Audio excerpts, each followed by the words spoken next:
spent 23 years building my company, valued at $180 million. On the day of the divorce, my wife wanted every cent. What she didn't know was that I already had recordings of her affairs with the gardener, the personal trainer, and the butler. When my lawyer played them in court, she turned ghost white. "I'm glad to have you here. Follow my story until the end and comment the city you're watching from, so I can see how far my story has reached.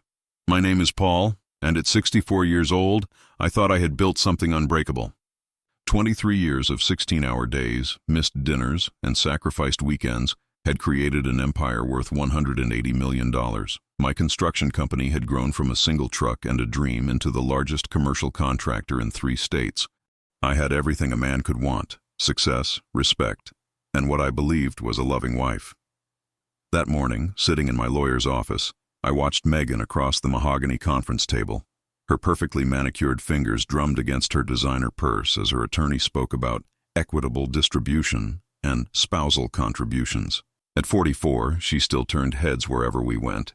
Her blonde hair was styled in that effortless way that probably cost more than most people's monthly salary, and her blue eyes held that same charm that had captivated me 24 years ago. "Mrs.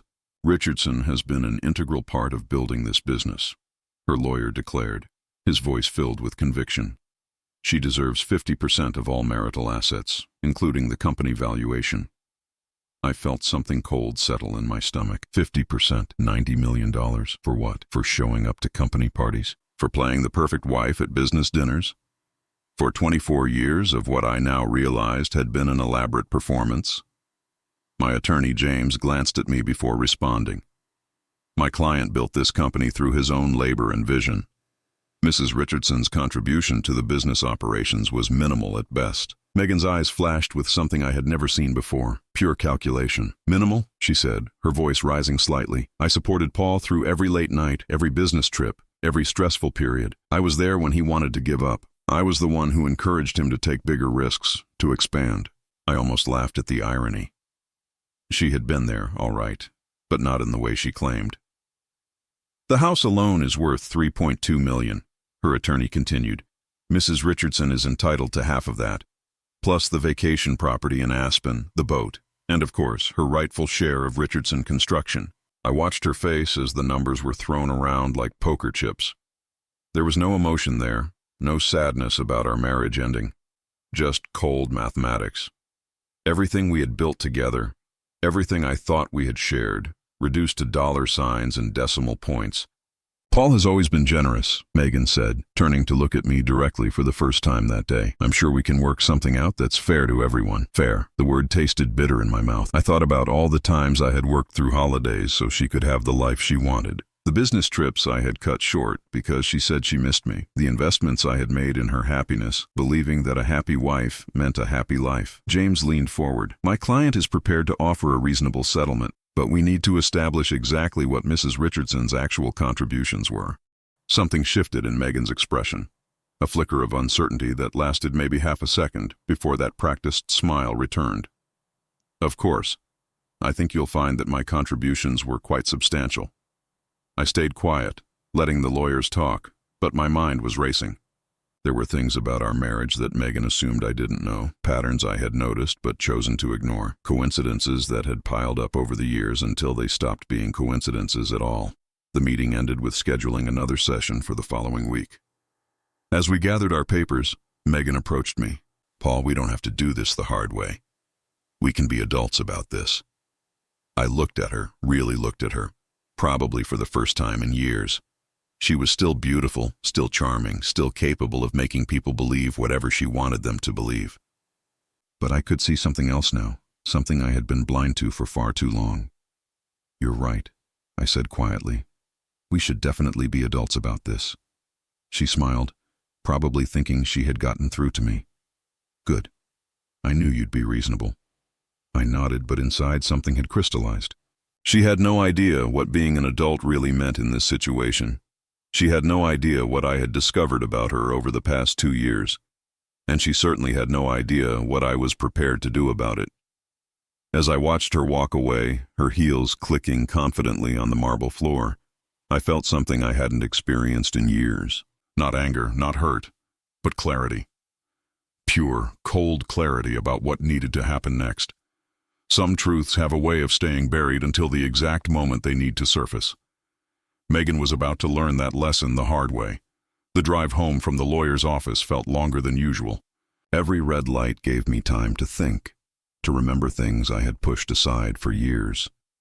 Our house sat on 5 acres of perfectly manicured grounds, a testament to the success I had worked so hard to achieve. But as I pulled into the circular driveway, all I could see were the cracks I had been ignoring. The landscaping truck was there again. Marcus, our gardener, had been coming twice a week for the past 3 years, though I could never figure out why our grounds needed that much attention.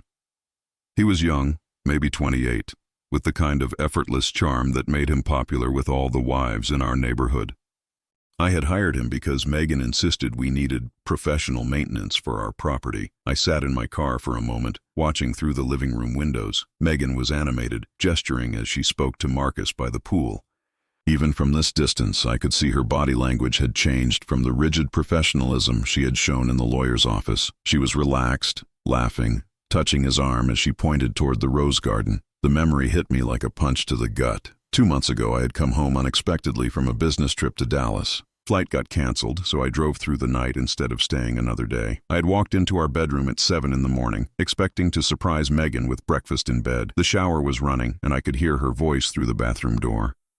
She was on the phone, talking in that soft, intimate tone she used to use with me. I know, she had been saying, but he's not supposed to be back until tonight. We have all day. When she came out of the bathroom wrapped in her silk robe, she had been startled to see me. Paul, you're home early. Her smile had been too bright, too forced. Flight got canceled, I had said, studying her face. Who were you talking to? Oh, just Sarah. You know how she gets when David travels for work. She needed someone to talk to. I had believed her because I wanted to believe her. Because after 24 years of marriage, you don't expect your wife to lie about something so basic.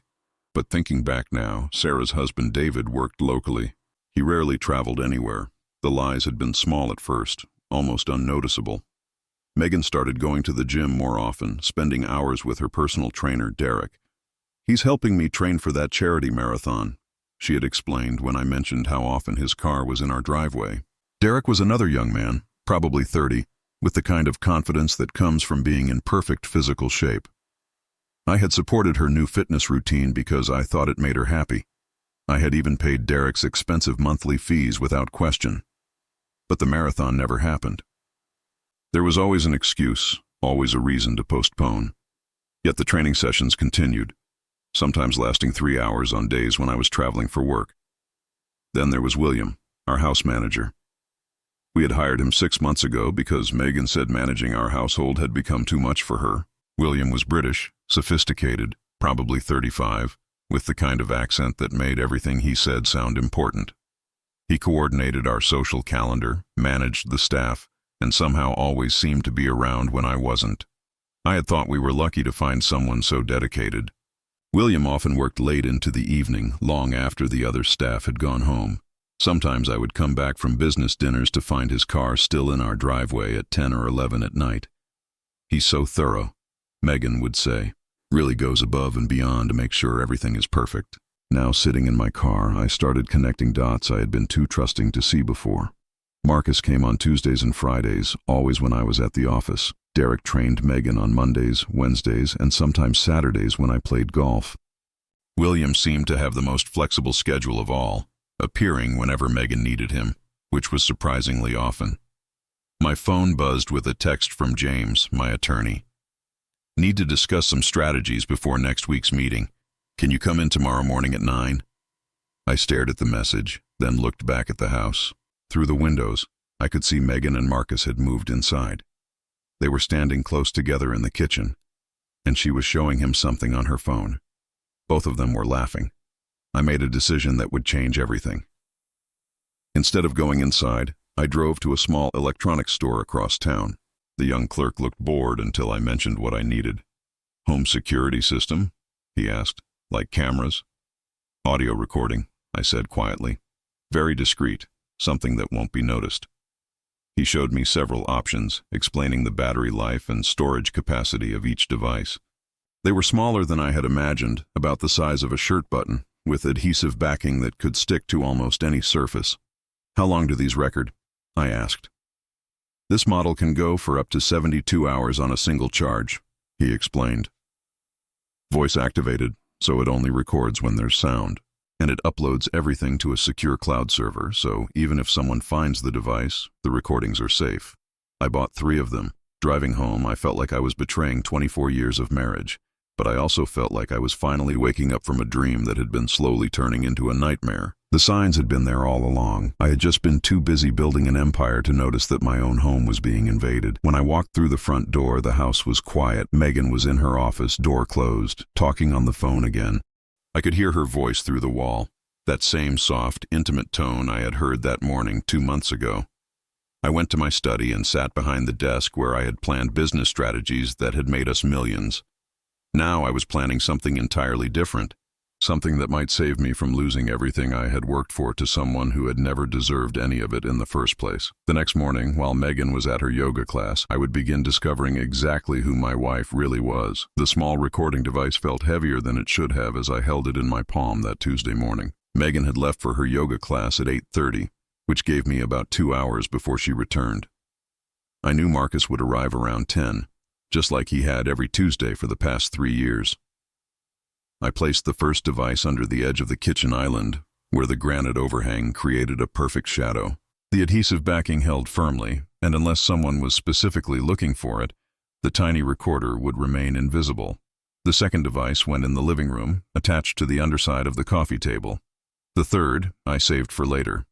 By 9:45, I was in my home office with the door cracked just enough to hear the front entrance. My hands shook slightly as I pretended to review construction contracts, but my mind was entirely focused on what I might discover. At exactly 10:03, I heard Marcus's truck pull into the driveway. I listened as Megan greeted him at the front door, her voice bright and welcoming in a way she hadn't spoken to me in years. "Perfect timing," she said. "I just finished getting ready." "You look beautiful as always," came Marcus's voice, and something in his tone made my stomach clench. I waited 30 minutes before leaving the house, making sure they had moved to whatever part of the property they would be working on. As I drove to my office, I tried to focus on the board meeting I had scheduled for 11, but my thoughts kept drifting back to those tiny devices recording everything. The day dragged endlessly. Every phone call seemed too long, every meeting felt pointless. Around 3 o'clock, I received a text from Megan. "Having dinner with Sarah tonight, don't wait up." Sarah again. I almost called Sarah's house just to check, but something stopped me. If I was going to do this, I needed to do it right. No half measures, no confrontations based on suspicions. I needed proof. That evening, alone in the house for the first time in weeks, I retrieved the first recording device. My hands trembled as I connected it to my laptop and opened the audio files. The first few minutes were just ambient noise, the sound of the kitchen settling, the hum of appliances. Then, at 10:14 a.m., I heard voices. "Is he gone?" Marcus's voice was clear through the speakers. "Left 20 minutes ago. Board meeting downtown." Megan's voice was different, softer, more intimate than the tone she used with me anymore. "Good. I've been thinking about you all morning." What followed made me feel like someone had poured ice water directly into my veins.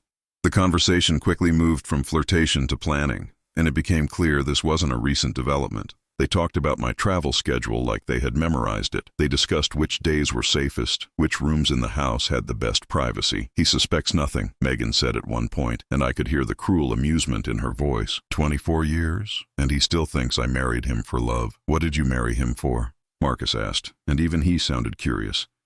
"Security, stability, a very nice lifestyle." Her laugh was cold, nothing like the warm sound I remembered from our early years together.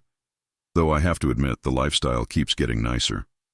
The company's worth almost $200 million now. "And when you divorce him?" "Community property state, baby. I get half of everything." I stopped the recording and sat in my chair, staring at the laptop screen. 24 years of marriage, reduced to a financial transaction. 24 years of believing in something that had apparently never existed, but there was more. I forced myself to continue listening. "What about the others?" Marcus asked. "Derek and William?" "What about them?" Megan's voice held a note of irritation. "You know the arrangement. Different days, different needs. Derek keeps me in shape. William handles the More sophisticated requirements. And me, you're my gardener, baby. You keep things growing. Their laughter felt like knives in my chest. I realized I was gripping the edge of my desk so hard my knuckles had turned white. The recording continued for another hour, but I couldn't process much of what they said. My mind kept circling back to one phrase: the arrangement. This wasn't just an affair. This was a system, carefully planned and executed while I built a business empire, believing I was providing for the woman I loved. The next few days passed in a haze. I went through the motions of my normal routine while internally everything had changed. Megan seemed exactly the same, chatting about her day, asking about mine, playing the role of devoted wife with an Oscar-worthy performance. On Friday, Derek came for Megan's training session. I made an excuse to work from home, and by now, placing recording devices had become routine. This time, I put one near the home gym we had built in the converted garage. The workout session lasted 3 hours. When I listened to the recording that evening, I discovered that actual exercise comprised maybe 30 minutes of that time. The rest was devoted to discussions about my business travel schedule, my daily routines, and most disturbingly, my personal habits and preferences. "He's so predictable," Megan said at one point. "Same routine every morning, same time leaving for work, same nights he plays poker with his business partners. Makes our life easier," Derek replied. "Though I still think you should be more careful. Successful guys like him don't usually stay oblivious forever." "Paul's different. He's so focused on work, he doesn't see anything else. Plus, he trusts me completely. That's his weakness." Trust. The foundation of our entire marriage, reduced to a weakness to be exploited. But what came next in the recording made me realize this situation was far worse than simple infidelity. "So when are you filing?" Derek asked. "Soon. William's been helping me understand the financial structure of the business. Turns out Paul's been very smart about protecting assets, but there are still vulnerabilities." "What kind of vulnerabilities?" "The kind that could make me a very wealthy woman, even wealthier than half of his current worth." I felt my blood pressure spike. William wasn't just another affair. He was helping her strategize against me. "How much wealthier?" Derek pressed. "Let's just say that by the time I'm done, Paul Richardson is going to wish he had never underestimated his wife." The recording ended there, but I didn't need to hear more. I was dealing with something far beyond infidelity. This was a coordinated effort to destroy me financially, orchestrated by the woman I had loved and trusted for 24 years. I sat in my study until nearly midnight, staring at the recordings on my computer. I had wanted proof of an affair so I could protect myself in divorce proceedings. Instead, I had uncovered evidence of something that felt like economic warfare. The next morning, I called James, my attorney. "We need to meet," I said when he answered, "and we need to discuss asset protection immediately." "Paul, is everything all right?" I looked across the breakfast table at Megan, who was reading something on her phone with a satisfied smile. "Let's just say I'm learning things about my marriage that are going to change everything." As I hung up the phone, Megan glanced up. "Everything okay?" "Everything's perfect," I replied, and for the first time in days, I almost meant it. Because now I knew exactly what I was dealing with. And knowledge, as they say, is power. The meeting with James changed everything. When I showed him transcripts of the recordings, his face went through several emotions before settling on grim determination. "Paul, this is beyond marital infidelity," he said, leaning back in his leather chair. "If William is helping her access financial information to plan strategic moves against you, we're looking at potential fraud, breach of fiduciary duty, and conspiracy. What can we do? First, we protect everything we can, immediately. I'm talking about moving assets, restructuring ownership, creating barriers that will take months for any attorney to penetrate." He pulled out a legal pad and started writing. "Second, we gather more evidence. If we're going to court, we need documentation of everything." Over the next 2 weeks, I became someone I never thought I would be, a spy in my own home. James connected me with a private investigator who taught me about surveillance, about building legal cases, about the difference between suspicion and proof. The recording devices captured everything. Megan's conversation with William revealed the depth of their planning. He had somehow gained access to my business financial records and was helping her identify the most valuable assets. They discussed timing the divorce filing to coincide with a major contract completion that would temporarily boost the company's value. The Henderson project alone will add $12 million to the company's worth, William's voice explained on one recording. If we file the week after completion, before Paul has time to reinvest those profits, it increases your settlement significantly. How significantly? Megan asked. We're talking about an additional $6 million in your pocket. Potentially more if we can argue that your emotional support was crucial during the project. My emotional support. Megan's laugh was bitter. The man worked 18-hour days for 6 months. I barely saw him. That's the beauty of it, darling. Your sacrifice of personal time with your husband for the sake of his business success becomes an asset contribution.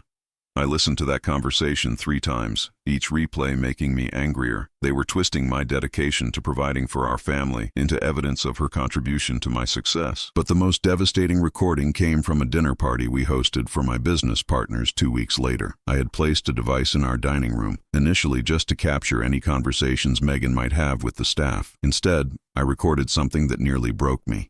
After the guests left and we were cleaning up, Megan called Derek to come over. I was supposedly asleep upstairs, but the recording captured their entire conversation in the kitchen. Sometimes I wonder what my life would have been like if I had never met Paul, Megan said. Different, but not necessarily better, Derek replied. You've lived like a queen for 24 years. True, but I've also wasted 24 years pretending to love a man who bores me to tears. The words hit me like physical blows. I had to pause the recording and pour myself a drink before I could continue. When did you stop loving him? Derek asked. Or did you ever? I thought I did, in the beginning. He was so different from the boys I dated in college. Older, established, ambitious. But love? Real love? She paused, and I could hear glasses clinking. I don't think I ever understood what that was supposed to feel like. And now? Now I understand that love is a luxury I can't afford. Security, stability, financial freedom, those are necessities. Paul provided all of that, and more. But the man himself? The actual person? She laughed, but there was no humor in it. Derek, I've been faking orgasms for 2 decades. What does that tell you? My hands were shaking so badly I could barely hold my phone. 24 years of marriage, 24 years of building a life together, and she had been performing the entire time. The irony is, Megan continued, he probably thinks we have a great marriage. Men like Paul live in their own little bubble. As long as dinner's on the table and I show up to his business functions in the right dress, he's satisfied. Won't you miss the lifestyle when you leave? Who says I'm leaving the lifestyle? I'm leaving Paul. With half his money, I can live exactly the same way, just without having to pretend I enjoy his company. What about the company itself? Richardson Construction is his whole life. That's his problem, not mine. Although, she paused, and I could almost hear her thinking. William had an interesting idea about that. What kind of idea? Let's just say that dividing a company worth $180 million can be very complicated, especially if someone were to argue that certain business decisions made during the marriage were made without proper spousal consultation, meaning that if I can prove Paul made major business decisions without involving me, despite the fact that community property laws give me equal ownership rights, I might be able to claim damages beyond the 50% split. How much damages?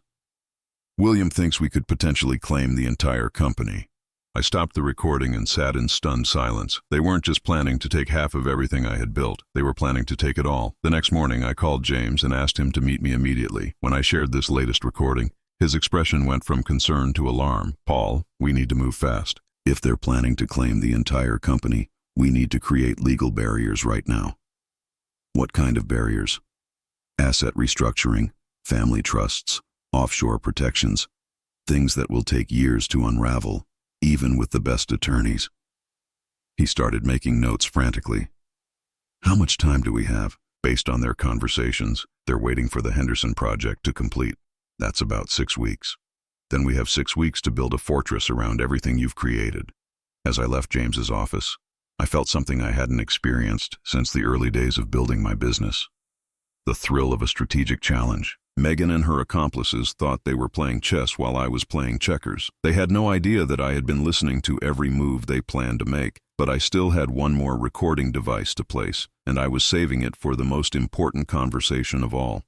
Because if there was one thing I had learned in 24 years of marriage and 23 years of building a business, it was that the most crucial information always comes out when people think no one is listening. That weekend, while Megan attended her book club, I placed the final device in our bedroom. Because some secrets are only shared in the dark, in the place where people feel most safe. And I was about to discover just how dangerous my wife really was. The courthouse steps felt colder than they should have for a spring morning. 6 weeks had passed since I began recording Megan's conversations, and now we sat facing each other across the same mahogany table where this nightmare had begun. But this time, everything was different. James sat beside me with a briefcase full of documentation that would change both our lives forever. Across from us, Megan looked confident, almost smug, as her attorney presented their final demands. "Mrs. Richardson is entitled to 50% of all marital assets," her lawyer announced, "plus damages for emotional distress caused by Mr. Richardson's controlling behavior and exclusion from business decisions. We're seeking an additional $30 million in compensatory damages." $30 million. On top of the $90 million she wanted from the 50% split. They were trying to take $120 million from me, leaving me with $60 million from the company I had built from nothing. Furthermore, her attorney continued, Mrs. Richardson believes the company itself was built using marital funds and community property principles. She's requesting dissolution of Richardson Construction with equal distribution of all assets. Dissolution. They wanted to destroy my company entirely. I watched Megan's face as these demands were presented. There was no sadness there, no regret about ending our marriage, just cold calculation as she watched her attorney attempt to dismantle my life's work. "These are serious allegations," James replied calmly. "Do you have evidence of Mr. Richardson's controlling behavior or exclusion of Mrs. Richardson from business decisions?" Megan's attorney smiled. "We have extensive documentation of Mr. Richardson's secretive business practices, his refusal to include his wife in financial planning, and his general pattern of treating her as an employee rather than a partner." "What kind of documentation?" James asked. "Testimony from household staff, financial records showing Mrs. Richardson's lack of access to business accounts, and evidence of Mr. Richardson's suspicious behavior over the past several months." Suspicious behavior. They had noticed my surveillance, but they didn't understand what it meant. "We're prepared to present character witnesses," Megan's attorney continued, "including several individuals who can testify to Mrs. Richardson's contributions to the success of Richardson Construction and her husband's dismissive treatment of her input." Character witnesses. Marcus, Derek, and William, no doubt. The same people who had been helping her plan my destruction. James opened his briefcase and pulled out a single manila folder. "Before we proceed with settlement discussions, we'd like Mrs. Richardson to listen to something." Megan frowned. "Listen to what?" James placed a small digital recorder on the table. "Audio recordings made in your marital home over the past 6 weeks." The color drained from Megan's face instantly. Her attorney leaned forward. "What kind of recordings?" "Conversations between Mrs. Richardson and various individuals discussing their plans to defraud Mr. Richardson of his business assets." "That's illegal surveillance," Megan's attorney snapped. "Any recordings made without consent are inadmissible." "Actually," James replied smoothly, "in this state, single-party consent is sufficient for audio recordings. Since the recordings were made in Mr. Richardson's own home, with his consent, they're perfectly legal." Megan's hands were trembling now. She knew exactly what was on those recordings. "This is a violation of privacy," her attorney protested, but his voice lacked conviction. "Privacy has certain limitations when it comes to criminal conspiracy," James said. "Would you like to hear the recordings, or shall we proceed directly to our counteroffer?" Megan and her attorney exchanged glances. I could see the panic building in her eyes as she realized the carefully constructed narrative she had built was about to collapse.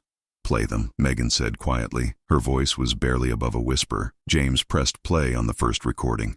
Megan's voice filled the conference room clear and unmistakable, discussing her plan to take half of everything I owned. 24 years, and he still thinks I married him for love. Her attorney's face went pale. This wasn't just marital discord. This was evidence of deliberate deception spanning decades. James played excerpts from multiple recordings.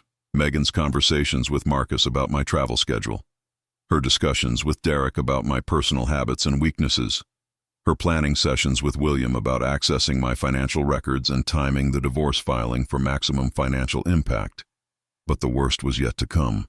James had saved the most damaging recording for last. The conversation I had captured in our bedroom 3 nights ago, when Megan had invited William over after I had supposedly gone to sleep. "The beauty of this plan," William's voice came through the speakers, is that Paul will never see it coming. By the time he realizes what's happening, you'll control everything, and if he fights back, we destroy him completely. I've documented enough questionable business practices to keep him tied up in litigation for years. Even if he wins eventually, the legal costs will bankrupt him. What about the emotional angle? We paint him as an abusive husband who controlled your access to money and excluded you from business decisions. With the right testimony, we can make you look like a victim of financial abuse. And our friends will testify to that? Marcus, Derek, and I will all confirm that Paul was controlling, dismissive, and emotionally unavailable. We'll say you confided in us about feeling trapped and financially dependent, even though none of that is true. Truth is relative in divorce court, darling. What matters is the story we tell and how convincingly we tell it. The recording continued for another 10 minutes, detailing their plan to fabricate evidence of emotional abuse, to claim that I had hidden assets, and to argue that my business success was dependent on Megan's emotional support and social connections. When James finally turned off the recorder, the silence in the room was deafening. Megan's attorney was staring at his notes, probably calculating how quickly he could withdraw from the case. Megan herself looked like she might be sick. As you can see, James said calmly, Mrs. Richardson's claims of emotional distress and exclusion from business decisions are not only false, but part of a coordinated effort to defraud Mr. Richardson of his assets through perjury and manufactured evidence. Megan's attorney cleared his throat. We need to discuss this privately with our client. Of course, James replied. While you're discussing, here are the terms of Mr. Richardson's counteroffer. He slid a document across the table. Mrs. Richardson will receive a settlement of $5 million and can keep her personal belongings and jewelry. In exchange, she will sign a non-disclosure agreement regarding this marriage and will not contest the divorce or make any further claims against Mr. Richardson or his business. $5 million? Megan's voice was hoarse. That's nothing compared to what I deserve. What you deserve, I said, speaking for the first time since the recordings had played, is criminal prosecution for conspiracy to commit fraud. $5 million is generous considering you could be facing prison time. This is extortion, her attorney said weakly. No, James replied. This is justice. Mrs. Richardson has a choice: accept this settlement and walk away, or face criminal charges for conspiracy, attempted fraud, and perjury. The recordings provide clear evidence of intent to commit multiple felonies. Megan stared at me across the table, and for the first time in 24 years, I saw her without any masks or pretenses. She wasn't the charming woman I had married, or the devoted wife she had pretended to be, or even the calculating gold digger I had recently discovered. She was simply someone who had been caught. "You've been recording me," she said, her voice filled with disbelief. "For weeks you've been spying on me in our own home." "I've been protecting myself," I replied, something I should have started doing years ago. Her attorney leaned over and whispered something in her ear. She nodded slowly, then looked back at me. "How long have you known? About the affairs? About your plans to destroy my business? About the fact that you never loved me?" I paused, letting the weight of those words settle. "I've suspected for years. I've known for certain for 6 weeks, and you said nothing." What was I supposed to say? That I had discovered my wife was planning to commit fraud against me? That the woman I had loved and trusted for 24 years was conspiring with her lovers to steal everything I had worked for? Megan's eyes filled with tears, but I felt nothing. After everything I had heard on those recordings, I knew exactly how real her emotions were. "We'll need time to consider the offer," her attorney said. "You have until 5 o'clock today," James replied. "After that, we file criminal charges and proceed with a contested divorce where these recordings become public record." As we left the courthouse, I felt lighter than I had in months. The woman who had shared my life for 24 years was finally revealed for who she really was. And for the first time since this nightmare began, I was in control. At 4:47 that afternoon, James called to tell me Megan had accepted the settlement. $5 million, a non-disclosure agreement, and a promise to disappear from my life forever. After 24 years of marriage, our relationship ended not with tears or apologies, but with signatures on legal documents. I spent that evening alone in my study, the same room where I had first listened to those devastating recordings 6 weeks ago. The house felt different now, quieter, but not in a lonely way. It was the silence of peace, of finally being able to breathe freely in my own home. The next morning, I watched from my bedroom window as Megan packed her belongings into a moving truck. She moved efficiently, taking only what belonged to her personally. The jewelry, the designer clothes, the artwork she had collected over the years. She left behind everything that connected her to our shared life, the wedding photos, the vacation souvenirs, even the furniture we had chosen together. I didn't go downstairs to say goodbye. There was nothing left to say between us that hadn't already been said in a lawyer's office. Marcus, Derek, and William were conspicuously absent during the move. Apparently, when their scheme collapsed, so did their loyalty to Megan. She faced her defeat alone, just as she had planned my destruction with others, but ultimately betrayed only herself. 3 days later, I called an emergency meeting with my senior staff at Richardson Construction. These were people who had worked with me for years, who had helped build the company from a small operation into the $180 million enterprise it had become. They deserved to know that their jobs were secure and that the company would continue thriving. As you may have heard, I told them in our main conference room, Megan and I are divorcing. I want to assure everyone that this will have no impact on the company's operations or your employment. My project manager, Janet, who had been with me for 15 years, spoke up. Paul, we all know how hard this must be. If there's anything we can do. Actually, there is, I said. I want to restructure how we operate. I've been so focused on growth and profit that I've missed opportunities to make this a better place to work for all of you. Over the following months, I implemented changes I should have made years earlier.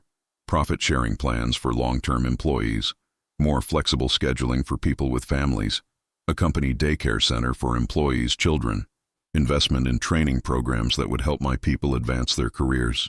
Richardson Construction didn't just survive my divorce, it thrived. Without the distraction of a failing marriage and the constant stress of surveillance and legal preparation, I found myself more focused and creative than I had been in years. We landed the biggest contract in company history, a $200 million municipal project that would take 3 years to complete. 6 months after the divorce was finalized, I sold the house where Megan and I had lived. Too many memories, too many shadows. I bought a smaller place overlooking the lake, a modern home with clean lines and large windows that let in natural light. For the first time in decades, I decorated according to my own tastes instead of trying to please someone else. I also started traveling, something I had always promised myself I would do when I had time. Megan had never been interested in the places I wanted to see, historical sites, national parks, small towns with interesting architecture. She preferred luxury resorts and shopping districts in major cities. Now I could explore exactly what interested me at my own pace without having to compromise or negotiate. The loneliness I had expected never materialized. Instead, I discovered the difference between being alone and being lonely. I had been lonely for years while married to Megan, surrounded by her friends and social obligations that felt meaningless to me. Now, by myself, I felt more authentic and peaceful than I had since my 20s. About a year after the divorce, I ran into Sarah, the friend Megan used to claim she was talking to during those suspicious phone calls. We ended up having coffee, and she made an observation that stayed with me. You know, Paul, I always wondered about you and Megan, she said. You seemed like such different people. She was always performing, always on. But you were more genuine, I guess. More interested in real conversations than social positioning. Did you know about the affairs? I asked. Sarah shook her head. I suspected something wasn't right, but I never imagined the scope of it. Though looking back, there were signs. She never talked about you the way women talk about husbands they actually love. It was always about what you provided, never about who you were. That conversation helped me understand something important. The failure of my marriage wasn't my fault. I had loved genuinely and worked honestly to build a life for both of us. Megan had chosen deception and manipulation. Those were her decisions, not mine. 2 years after the divorce, Richardson Construction was valued at $260 million. The Henderson project had been completed ahead of schedule and under budget, leading to 3 additional municipal contracts. My personal wealth had actually increased despite the divorce settlement because I was no longer supporting Megan's expensive lifestyle and questionable financial decisions. I never heard from Megan directly after she signed the divorce papers, but occasionally I would get updates through mutual acquaintances. She had moved to California, apparently trying to break into real estate investing with her settlement money. The reports were not encouraging. She had made several poor investments and was struggling to maintain the lifestyle she had been accustomed to. I felt no satisfaction in her difficulties, but I also felt no sympathy. She had made her choices, and now she was living with the consequences. On my 66th birthday, I threw a party for my employees and their families at the company headquarters, watching children play in the courtyard while their parents celebrated our latest contract success. I realized I had built something more valuable than just a business. I had created a community of people who respected each other and worked together toward common goals. Janet approached me during the party with a champagne glass in her hand. "You know, Paul, you seem happier now than you did when you were married." "I am happier," I replied, and meant it completely. "Any regrets about the divorce?" I considered the question seriously. 24 years of marriage, half my adult life, reduced to legal documents and financial settlements. Should I regret that? "I regret that it took me so long to see the truth," I said finally. "I regret that I wasted years trying to make something work that was never real in the first place, but I don't regret ending it." "What about remarriage? Someone more compatible this time?" I smiled, looking out at the celebration around us. "Maybe someday. But right now, I'm enjoying learning who I am when I'm not trying to be who someone else wants me to be." That night, alone in my lakeside home, I opened a bottle of wine I had been saving for a special occasion. Sitting on my deck, watching the sunset reflect off the water, I raised my glass in a private toast to freedom, to truth, to the courage to start over at 66, to building an empire that no one could take away because it was built on genuine relationships and honest work, rather than lies and manipulation, and to the realization that sometimes the best thing that can happen to you is discovering that the life you thought you wanted was never really yours to begin with. The evening breeze carried the sound of laughter from a neighbor's barbecue, and for the first time in decades, I felt completely at peace with exactly where I was and who I had become.